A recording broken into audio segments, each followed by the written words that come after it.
Well, this is probably the best day of my life. I'm in Sparky's Huayra. So this is the Pagani Huayra. Probably the coolest hypercar there is. It's not the fastest around the track, it's not the fastest in a straight line, but this is more of an appreciation of a piece of art than a full-on car review.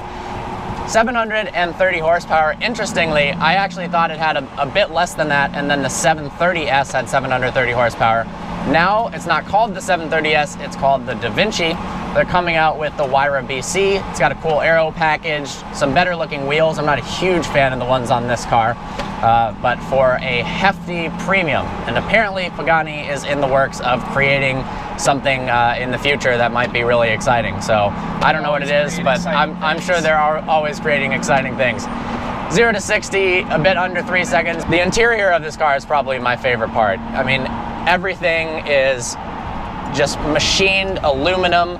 I don't think there's a single piece of plastic in the entire interior. There is not. The door handle is this stitched leather. Even the speakers are all full carbon fiber. It doesn't have a cup holder, but this one is the only Huayra to have a cup holder. It's the one of one legendary Starbucks cup holder. The entire instrument cluster is so freaking awesome. It's got these orange dials. It lights up. Oh my God.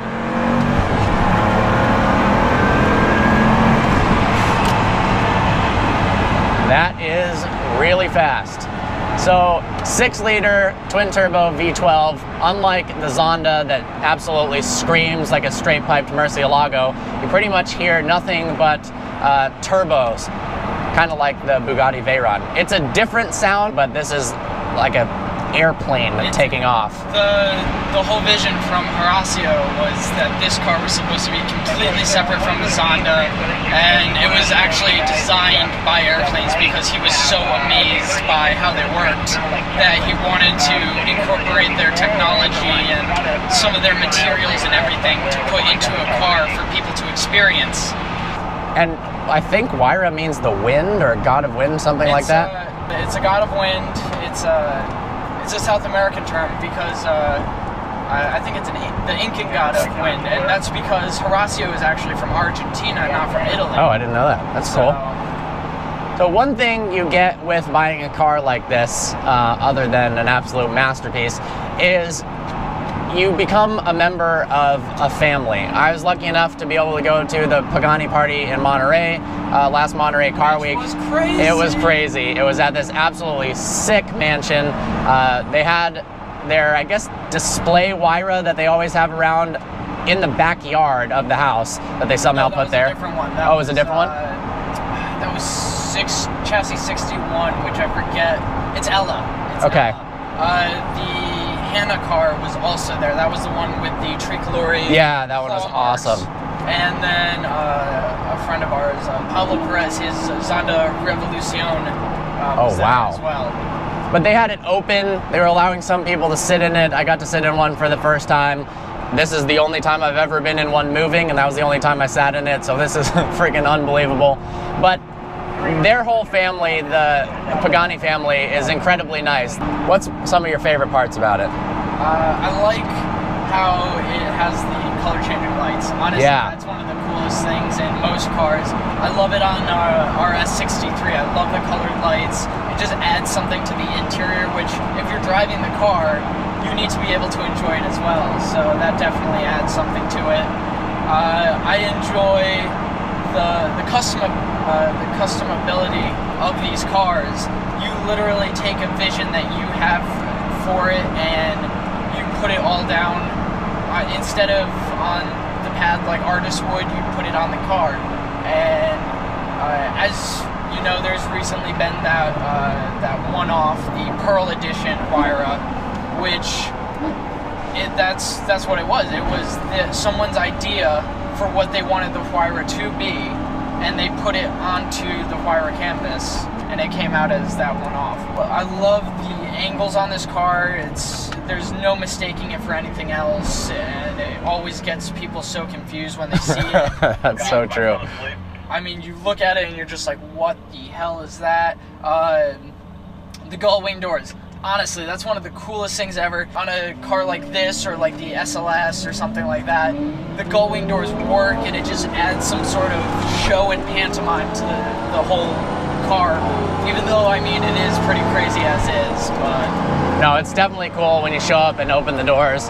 It actually, because of the way they hinge on this and the SLS, they actually open slightly less out to the side than conventional doors, so you can get in and out of tighter spaces. And because it's low to the ground, unlike... Still cringe. Yeah, I'm sure.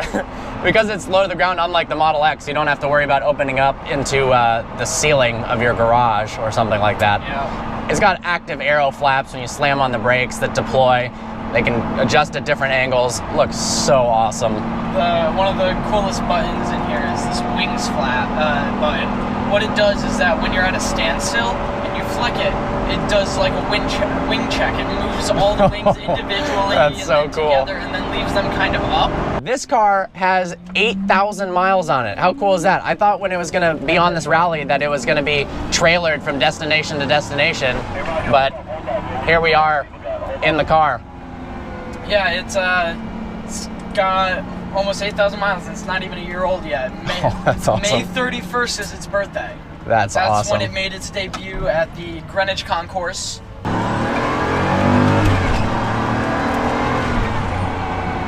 Honestly, for having a turbo on the inside, it makes such a good noise. Yeah, and it's really loud. It's not muffled in any way.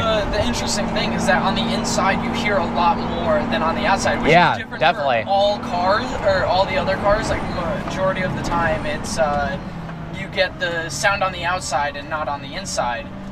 But for some reason, Pagani kind of did it the other way around. That's better. Then you can have fun without maybe police or bystanders knowing you're going fast, and then you get to enjoy all of the... I mean, the second you see this car, you're just going to assume it's going fast. That's true. This such aggressive look that it has. Wow, this road is insane. We just found a really cool twisty road. Got an Aventador Roadster in front of us. What's the steering like? The suspension feels really firm. The steering is very interesting. So it's kind of like the whole F40 thing, where it's not power steering exactly. Like they say it's power steering. It's a very loose variation of power steering, if anything. But it feels more like it's all your input, and it's all based on the speed that you're doing. Because when you're at a higher speed or moving, you have a lot more movability of the steering wheel. You're able to control it a lot more. But at a lower speed, you are cranking it. Parking's probably really difficult and terrifying. It definitely is, but I've slowly become I'm not gonna say master, but I've slowly become very decent to good at it. You're gonna have to come by when we get the RS. That would be unbelievable. Well, thank you so much for watching. I really hope you enjoyed this video. This was the coolest car I've ever been in. Follow VTM_theking_4 and Sparky18888 on Instagram. Thanks so much for watching. Look forward to seeing you next video.